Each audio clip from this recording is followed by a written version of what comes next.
Hi everyone, welcome to my channel. It's Carrie the Chemist here, and today I'm gonna be just reflecting on my pharmacy journey and just saying what I would do differently if I was able to go back in time to my 12 years ago when I just got my license. So 12 years ago I got my license and I was working in Kingston, working with corporate pharmacy. So I think it was 2012 because my daughter was like a year old then, and we were doing flu shots for the first time in Ontario, which was really exciting. And of course, there were all these professional services, med check, flu shots, and other clinics that we have to run when you're in corporate. On top of that, do dispensing like hundreds, 200, 300 prescriptions a day. So it's a lot of grind. You have to meet these targets, and there was a lot of pressure from head office. When you work with corporate, it's just a constant numbers game, right? So I was working, and I remember at one point I wasn't meeting my targets. Like I wasn't doing enough meds check according to the demands of the head office. So I got burnt out really early. Right, was really feeling the pressure from these demands, because these companies tend to be numbers oriented. So they're focused on meeting their targets and their numbers, and you're just a number to them. So at the end of the day, I didn't last very long in that company.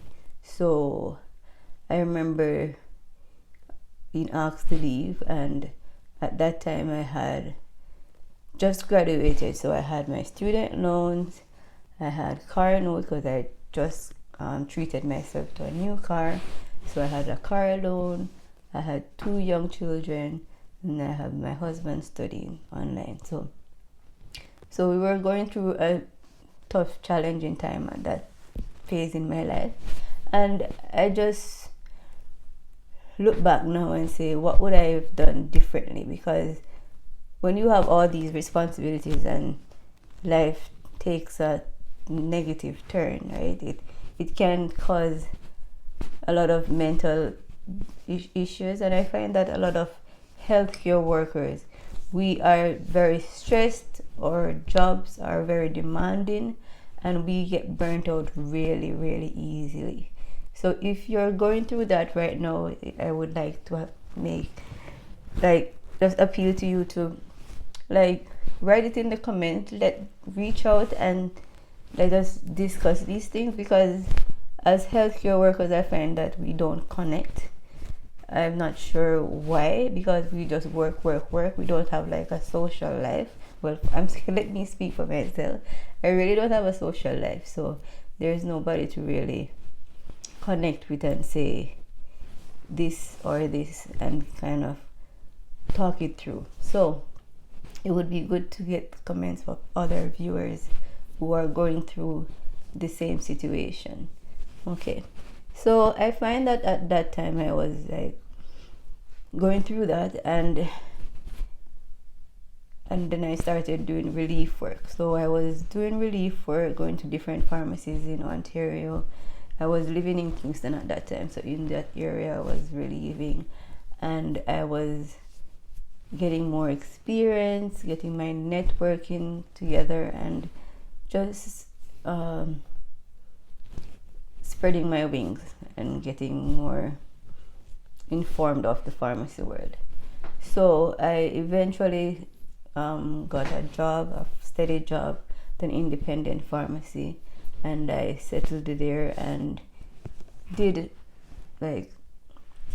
got to really offer my services to an employer who appreciated me, and we were able to build a business over time. And presently I'm just reflecting. So this video is a reflection video. So at the end of the day, pharmacists need to know their worth.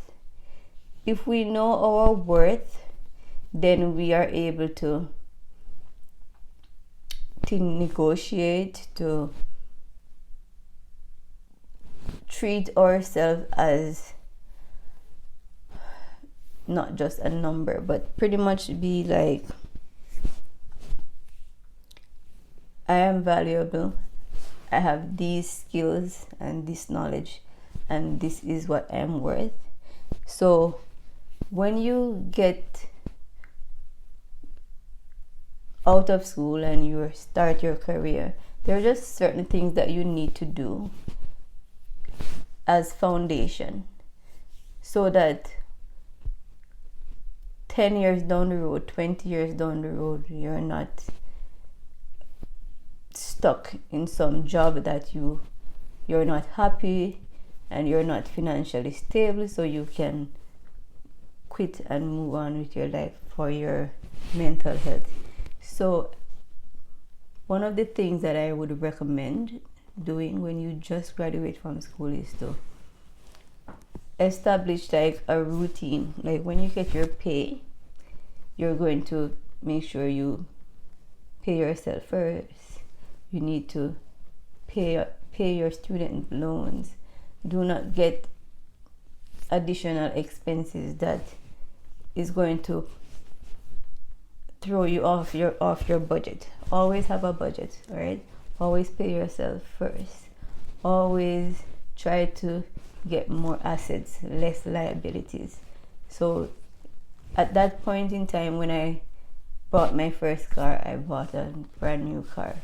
It's usually recommended. Most millionaires don't buy new cars, but we are so our mindset tells us that, oh, in order to show that we have arrived, we have to get ourselves a new car, which is just digging us into a deeper hole with more debts. So I always say, get rid of the student loan as soon as you can.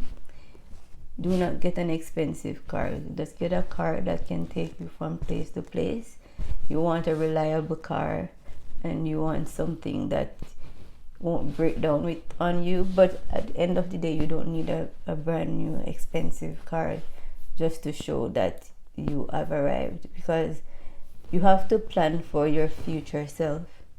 And in pharmacy business, you usually start working with corporate or somebody else, and you're helping them to make money. At the end of the day, you have to sit and be your own boss, be your own CEO. Okay. Another thing that I would recommend is to increase your knowledge base, like get more financial knowledge by reading books about finance, about starting your own business. Because when I moved to this area, there were not many private independent pharmacies, but since then there have been a lot of people who open new pharmacies, and I missed that opportunity totally. So sometimes we underestimate the value of owning our own pharmacy, and when the opportunity comes, we don't jump at it. So it's good to be ready, be prepared to jump at those opportunities when they come, if they come. All right.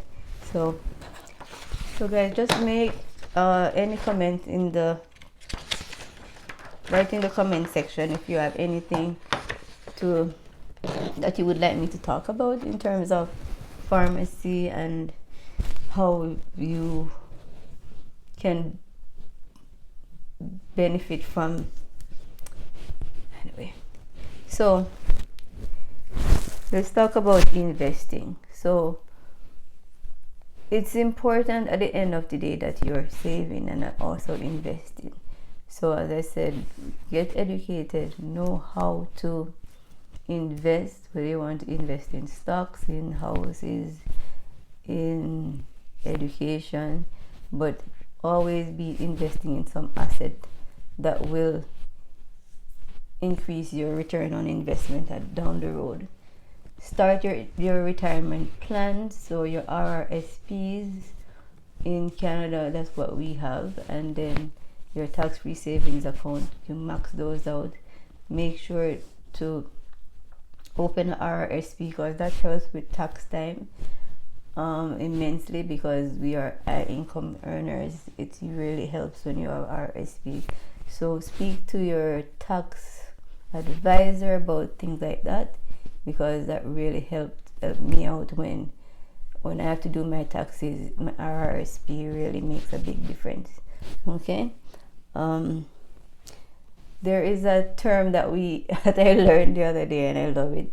It's called your FU money. So FU money is just as it says. It's your FU money. So at the end of, sometimes when we're working for these companies, right, we're just spending and spending and spending and creating more debts, getting more liabilities and assets. Please, please, please make sure that you're saving at least 3 to 6 months of your expenses, putting this in a high interest rate saving account, because you never know when you're going to lose your job. You never know when you're going to need a break from your job. So when you don't have all these debts and expenses to deal with, and you have that money set aside, you can decide, okay, I need a year's break, so I have saved enough money. If you want to save a year's supply, a year worth of money, put it aside, and then you can take a break without worrying that, oh, I don't have a job, I need my job. You know, it is so helpful when you have that money set aside. So that's my recommendation, guys. Okay. If you have children, make sure you have a college fund set up for your kids. Okay? Make their future brighter. Give them that opportunity so that they can choose at the end of the day if they want to be stuck in some 9-to-5 job, or if they want to travel the world. Like, give them that opportunity so that when they're ready to go to college, or if you want to just put that money aside for them, if you don't need it to be a college fund, it's up to you. But always set up your kids so that they don't have to struggle like, oh, we struggled. So another thing that I would say is learn to negotiate, because a lot of us are working for these people, we're working for these corporations, and we're getting our base salary. We're not getting any portion of the professional services. So in cases where it's negotiable, please negotiate without just getting your bare minimum salary. Okay, so these are just a few things that I think has helped me, and I hope that young graduates coming out will look into these things and just don't take it for granted, because by the time you look, 10 years pass, 20 years pass, and you're still slaving away and nothing to show for it. Okay, so I hope you enjoyed this video. Remember to subscribe, like, and make any comments in the section. I'll try to answer your comments. Okay, thank you. Bye.